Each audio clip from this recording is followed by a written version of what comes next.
My parents actually did foster care back in the late 60s and early 70s. They had 17 foster children at that time. I think that definitely influenced me and made me want to do that too. Since 1986, when we started fostering, we've had over 102 foster children that have come through our home. For our children who have been abused and neglected, finding a forever family is the most healing thing that we can do for children. And Jan allows us to be able to find those families and to make those placements of children. In the state of Colorado, at any given moment, there are 800 children in the foster care system that need a forever family.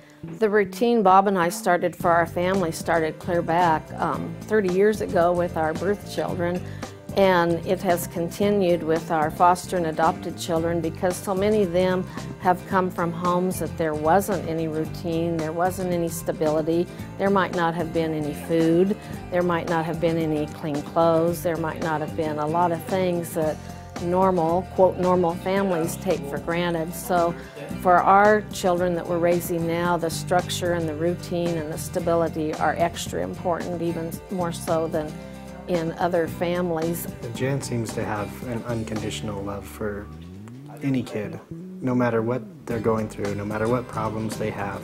She opens her door, no matter what age, what size, what color. It's just unconditional. She'll deal with the problems, but she loves their heart. She just wants to help them and raise them and give them a home. She's been instrumental in finding so many homes in the rural areas outside of Denver Metro, and she's become known by so many people in the surrounding communities as an advocate for children and also a great resource for adoption.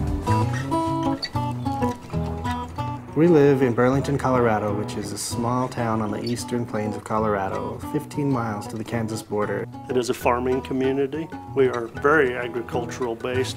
Whatever agriculture does is what the town does. We mostly grow wheat, corn, and children. Jan has been an incredible liaison for our county, and placing children so far away from our office in our county, it's very important to have somebody in the community that can provide that support. And Jan has really been the glue that has allowed the services in the community and our department to be able to work together.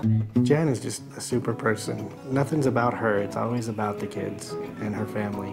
Any child that leaves our home, their special gift is their own special blanket, and then I always send them with a New Testament, a Bible. Under Jan's care, the kids that we have placed in her home have flourished. And under Jan's care, these children heal faster.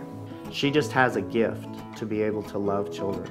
She's dedicated enough to children that she lives it 24/7. It's not that she does it out of a sense of duty or anything like that. She does it out of love. The support group that we go to is nicknamed Jan's Clan. Jan started the support group several years ago with just a small number of families, and now it's grown to probably about 25 families. The support group, when I started it 6 years ago, I knew it was important for the parents, but I didn't realize how it would affect the children. What has been important for them, they know they're not the only one out there that was adopted, so they've really formed a bond, and they call it their adoption party. You learn a lot, and you just feel sometimes you're the only one going through this. What kind of parents are we? But then all of a sudden across the room, somebody else opens up, and you're like, oh, we're not so bad. I think probably the greatest thing I've learned is that it's awesome being a dad. I love being a dad. There's no better job, there's no better title.